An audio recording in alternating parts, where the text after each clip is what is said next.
આપ સૌનું સ્વાગત છે। મહારાજ સાહેબ, જિંદગીભર માટે જુગાર ન રમવા અને દારૂ ન પીવાનો નિયમ લેવા હું આપની પાસે આવ્યો છું। આપ નાખો વાસ્કેપ અને મને નિયમ આપી દો।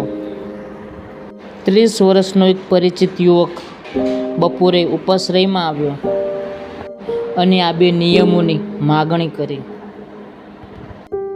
જુગાર રમું છું છેલ્લા 20 વર્ષથી, દારૂ પીવાનું છેલ્લા 12 વર્ષથી। આ સિવાય બીજી કોઈ કુટેવ ના પૂછો તો સારું મહારાજ સાહેબ। મહારાજ સાહેબ, રહેવાનું ક્યાં?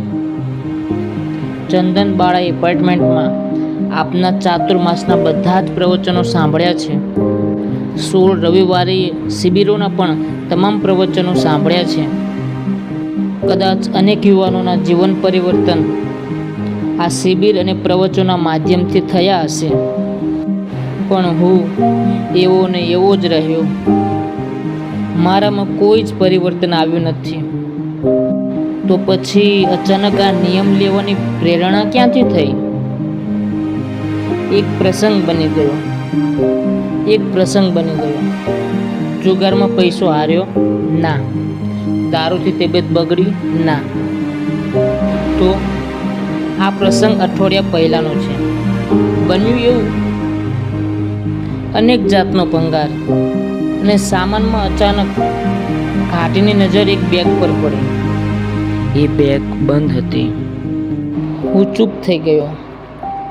મારો જ એ ફોટો હતો, કદાચ 25 વર્ષ જૂનો, સાવ નાનકડા બાબુના સ્વરૂપમાં।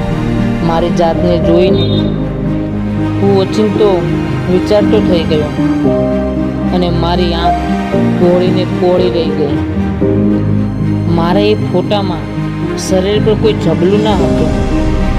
મમ્મી, આ હું જ છું?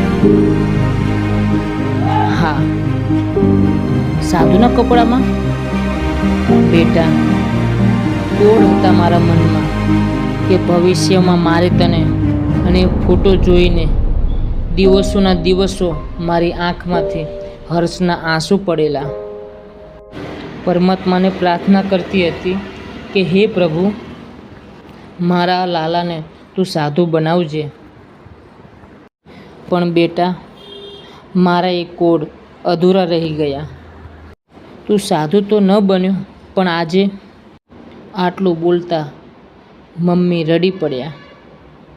મહારાજ સાહેબ, મમ્મીએ મારા માટે સેવેલા અરમાનોની વાત સાંભળીને હું ચોંધાર આંસુએ મમ્મીના ખોળામાં માથું મૂકીને રડી પડ્યો અને એ જ પળે જુગાર અને દારૂ ત્યાગનો મેં સંકલ્પ કરી દીધો। હું શું કહું આપને? જે કામ મારા માટે આપના પ્રવચનો ના કરી શક્યા, એ કામ મારા 5 વર્ષની વહેલા પાડેલા ફોટાએ અને એની પાછળના ઇતિહાસે કરી દીધું। મહારાજ સાહેબ, આપ આપી દો નિયમ। મમ્મીને એટલો તો સંતોષ આપી દઉં કે હું ભલે સાધુ નથી બની શક્યો, પણ માણસ તો બની જ ગયો છું। આપ નાખો વાસ્કેપ